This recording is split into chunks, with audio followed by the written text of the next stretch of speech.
Келі кітаптың басында бір қызық әңгіме берілген. Онда Адам мен Хауа туралы сипатталған. Олар Эден бағында өмір сүрді. Сол бақта бәрі де тамаша, әрі ойдағыдай болды. Тек бір ерекше ағаш болды. Құдай оларға сол ағаштың жемісін жеуге тыйым салды да, егер одан жесең, сол күні өлесің деп ескертті. Сол ғана ма?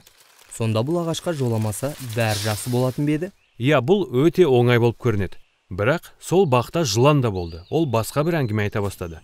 Жылан, бұл ағаштан жесеңдер де өлмейсіңдер. Керісінше сендер Құдай сияқты боласыңдар деді. Сонда Адам мен Хауа жыланның сөзіне сеніп, жемістен алып жеді. Өкінішке орай, мұның салдарынан бақ енді жақсы болдан қалды, әрі Құдайдың игілікті дүниесіне зұлымдық пен өлім кірді. Айтпақшы, неге бақта сөйлейтін жылан болды? Яғни бұл жайт мәселе.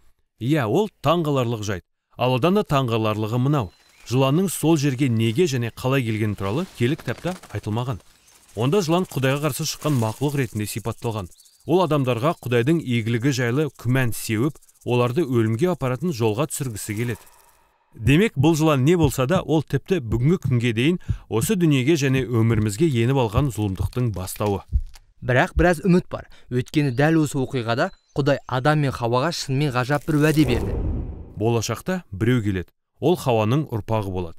Сол адам жыланның басын мыжып, зұлымдықты түбірімен жоймақ. Алайда, бұл шайқаста жылан сол адамның өкшесін шағады. Демек, бұл бірін-бірін жою сияқты ма? Иә, бұл өте таңғаларлық, бірақ керемет уәде. Осы уәде әңгіменің келесі маңызды сәтіне дейін аяқсыз қалды. Онда Құдай Ыбырайым есімді адамды таңдап алып, оның әулеті арқылы дүниедегі халықтардың бәріне тағы да игілік пен жарылқау сыйлайтыны жөнінде айтты. Енді біз осы әулеттің тарихына назар аударсақ, Ыбырайымның шөберелерінің бірі Яхуда есімді адамға келеміз. Ол өз әулетінен бір патша шығып, бүкіл адамзат оған бағынатын болады деген уәде алады. Сол патша татулық пен үйлесімділік орнатады. Сонда тамақ пен сүт, жүзімдіктер мен жүзім шырыны мол болады. Сөйтіп керемет заман басталады. Яхуда руынан шыққан алғашқы патша Дәуіт еді. Ол батыр да болды. Бәлкім жыланның басын мыжитын сол болар. Бірақ жалпы адамзатқа тән зұлымдық Дәуіттің де бойынан табылды. Ол жыланның басын мыжымады, қайта оның азғыруына көнді. Әйтсе де Құдай Дәуітке ақырында сол патшаның оның әулетінен шығатын жайлы уәде берді. Бірақ біз әңгіменің ізін бақсақ, Дәуіттің ұрпақтарының әрқайсының күнәкар болып шыққанын көреміз. Олар жыланның ықпалына түсіп, зұлымдықты таңдады. Патшалар байлық, жалған ләззат пен билікке құмартып, бөтен тәңірлерге табынып кетті. Жағдайдың нашарлаған сонша, олар Израиль халқын әбден бүлдірді. Содан зұлымда қуатты Бабыл патшалығы оларды жаулап алып, жер аударды. Осылайша енді бұл уәдені орындайтын патшалар қалмады. Демек, бүкіл жоспар сәтсіз аяқталғандай болып көрінді. Бірақ сол қараңғы заманда пайғамбарлар деп аталатын ерекше адамдар тобы пайда болды. Олар келуге тиісті патша туралы айтып, оның зұлымдықты жеңетіні және Еден бағын қалпына келтіретін жайлы уәдені жұрттың есіне салды. Ишая есімді белгілі бір пайғамбар жыланның патшаны неге шағатыны туралы көбірек мәлімет берді. Ишая бұл уәде етілген патшаның адамзаттың зұлымдығының кесірінен жараланып, содан өлетін жөнінде алдын ала айтты. Бірақ бұл патша кенет о дүниеден қайтып келді. Ишая патшаның сол жарасы арқылы енді басқаларды сауықтыра алатын қайнар көз болатынын айтты. Бірақ көне келісім заманының соңында жұрт күткен жыланның басын мыжитын патша әлі келмеген еді. Міне сондықтан біз жаңа келісім заманның басында өмір сүрген Назареттік Иса деген адаммен танысамыз. Ол жай ғана адам ретінде емес, сол ежелгі уәделерді орындау үшін келген адам ретінде сипатталған.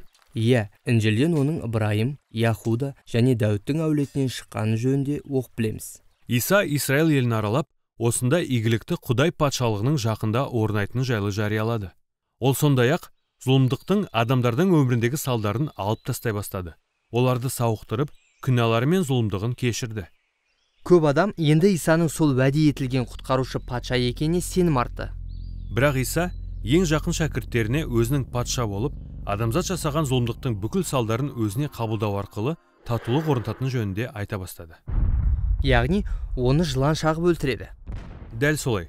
Сонымен жылан жеңгендей болып көрінеді. Егер одан кейін не болған назарға алмасақ, бұл әңгіме шынында қайғылы аяқталар еді. Бірақ Мәсіх өлімнен қайта тірілді. Енді Мәсіхтің зұлымдық пен өлімді жеңетін белгі мен құдіреті бар. Сонымен, Інжіл Шарифтің қалған бөлігінде мынау нақты жарияланады. Мәсіх Исаның зұлымдық пен өлімге қарсы жүргізетін билігі енді бізге де қол жетімді. онымен өміріміздегі зұлымдықтың салдарына қарсы тұра аламыз. Дегенмен, өлім мен зұлымдық біз өмір сүріп жатқан дүниеде әлі де үлкен мәселе болып келеді. Осылайша киелі кітаптың әңгімесі Мәсіх Иса қайтып келіп, өзінің ұлы ісін тәмамдайтын алдағы күнді сипаттаумен аяқталады. Мәсіх жыланды біржола жойып, Еден бағында болған игілікті мұнда, жер бетінде қайтадан қалпына келтіретін болады.